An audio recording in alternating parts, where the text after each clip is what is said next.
The geopolitical dynamic across Europe has not been this uncertain in decades.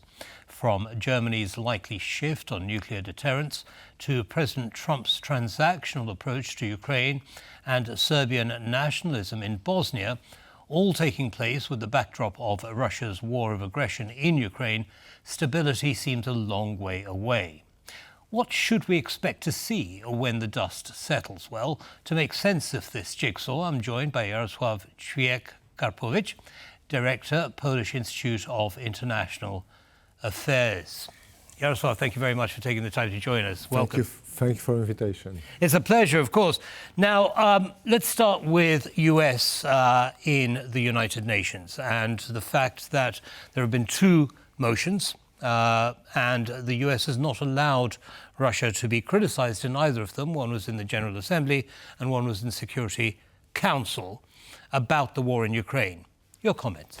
Well, if we compare the US decision to the last years, definitely we may say that it's shocking. It's like completely against what US position was a few years ago. But if we compare to Trump's statements, especially during US election, I think it's quite logical. I mean, his attitude towards UN system, let's say, and the position of United States is quite obvious that he's very critical, that he thinks that US should be much more, let's say, independent from the international pressure, that definitely if US may play some role, leading role in this system, there should be immediately some benefits. And here we see that in this, let's say, pre-ceasefire stage, when the United States is collecting position or, let's say, the lines of Ukraine and Russia, US now is playing a role as a so-called advocate of Russia, but definitely it's temporary. It's like now we may hear from every single official, Trump's, let's say, a supporter, that, well, Russia is not the bad guy, that the situation is complex, just to make impression that US may play a role of mediator between Russia and Ukraine, and we don't know if indeed US is in favor of Ukraine. But of course we know that for Russia, Ukraine is much more, let's say, not important, but may give more benefits for US economy, for US political interest than Russia, which from many years, decades and ages was a first enemy or advisor. Not advisor, but Understood. So if I understand you correctly, Jarosław, you're saying this is basically a negotiation tactic that Trump is using to place itself or place the US in a position of mediator. But it's a temporary stage, and eventually, do you think Putin believes him? Partly. I mean, because it's a temporary stage, let's say, but the effects can be very long. Like, for example, in the future, Russia or another countries may use this argument that the UN system is not credible. Even the United States behave like that.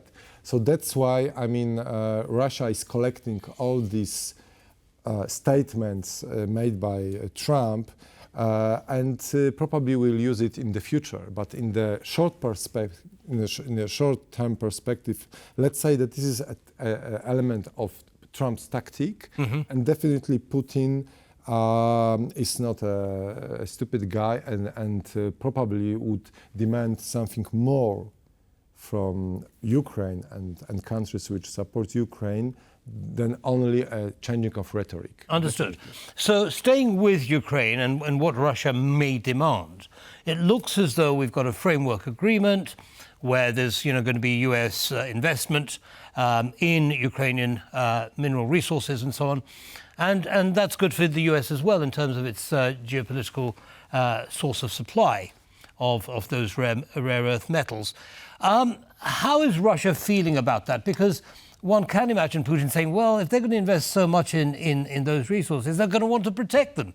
What does that mean? What do you think is going through Putin's head about protecting the US investment in Ukraine? Definitely this idea that the US may make a deal with Ukraine over the controlling the critical raw materials it's not good for Russia, definitely. And it's important to underline that the first let's say proposal or the idea was created or formulated by Ukraine itself. So it's not United States, but rather Ukraine who first say that if you want something just to have for your benefits, and just we may offer you our materials. But I think that yesterday or the day before, Putin immediately said, look, in Russia we have so many critical raw materials that we may also make some kind of a deal. So it's like it's a mixture of some ignoration that, it's one of a deal which is not very important. Because, look, definitely US would like to have something in Ukraine, but we are pretty much far away from the ceasefire or even the peace treaty, right? We still have the front line and two armies which are quite well equipped and quite advanced in the conflict, and it's not so easy, especially regarding the potential of Russia and Ukraine, which also is trying to be self-dependent and to produce a weaponry which is needed just to stabilize the front line. Right. So, in my perspective, it's not so obvious the ceasefire is achievable in a very short perspective. Yeah. Understood. But it's interesting. I was actually looking through this framework agreement, and one of the things that comes across quite strongly is that the US is invested in Ukrainian independence and security. Those words or similar are used a number of times in that agreement. What do you think that might mean? I mean, it's only words, because what does it mean, independence and sovereignty? Also, what Putin is proposing to Ukraine is also so-called independence, but we know that according to Russia, independence is something different than what Ukraine has in its mind. So that's why it's relatively easy to say that we support your independence, but there is probably nothing about sovereignty or control of borders before 2014. So, it's not, for me, it's completely not surprising. The language is not very precise. Not precise enough. What precise enough? So do you think Zelensky will get the security guarantees? I mean, they're supposed to be meeting on Friday in Washington, Trump and Zelensky.